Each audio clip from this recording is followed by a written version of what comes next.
नमस्कार. EPS 95 पेन्शनधारकांना न्याय मिळण्यास एवढा विलंब का? पेन्शनधारकानेच सांगितले कारण. जाणून घ्या अधिक माहिती.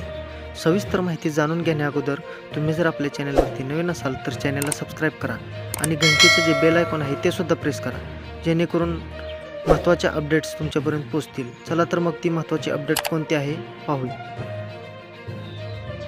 नमस्कार मित्रांनो, EPS 95 निवृत्ती वेतनधारकांनी उच्च निवृत्ती वेतन प्रकरणाबाबत कोणत्या न्यायालयामध्ये याचिका दाखल केली आहे? 2 दशकांहून अधिक काळ लोटला आहे, परंतु अद्यापपर्यंत सार्वजनिक क्षेत्रातील शेकडो उपक्रमांसह खाजगी संस्थांच्या सेवानिवृत्तीसाठी एकही आदेश आलेला नाही, ज्याचा समावेश EPS 95 अंतर्गत सर्वांसाठी समान रीतीने करता येईल. मान्य आहे, वेगवेगळ्या याचिकांवर गुणवत्तेच्या आधारे निर्णय दिले जातात, परंतु मुद्दा EPS 95 अंतर्गत येणारे समान नियम, कायदे आणि तरतुदींबद्दल आहे.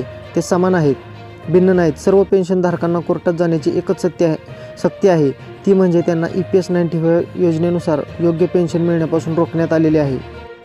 कोर्टात केस प्रलंबित. उच्च निवृत्ती वेतनाबाबत कोण काय आणि कुठे काय करत आहे हे मला माहीत नाही, पण एक गोष्ट दिसून येत आहे की देशातील न्यायालयांमध्ये अनेक प्रकरणे प्रलंबित आहेत आणि त्यावर अंतिम निर्णय कधी होईल हे सांगणे कठीण आहे.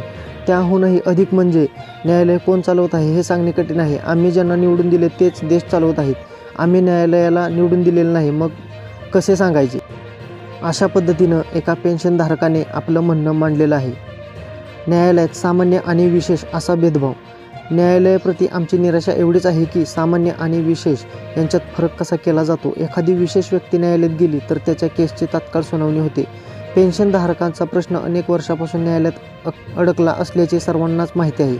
या दरम्यान किती पेन्शनधारकांचे निधन झाले कुणास ठाऊक. न्यायालयाच ही गंभीर बाब मानू शकत नाही का?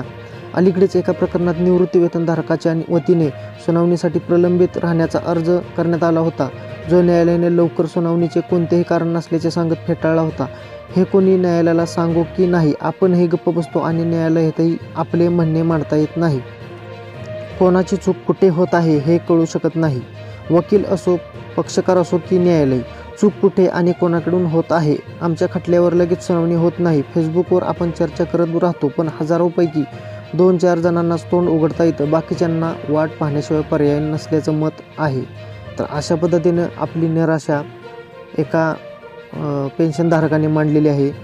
तर याबाबत तुम्हाला काय वाटतं नक्की कमेंट करून सांगा. पुन्हा भेटूया अशाच एका नवीन अपडेटसह. धन्यवाद.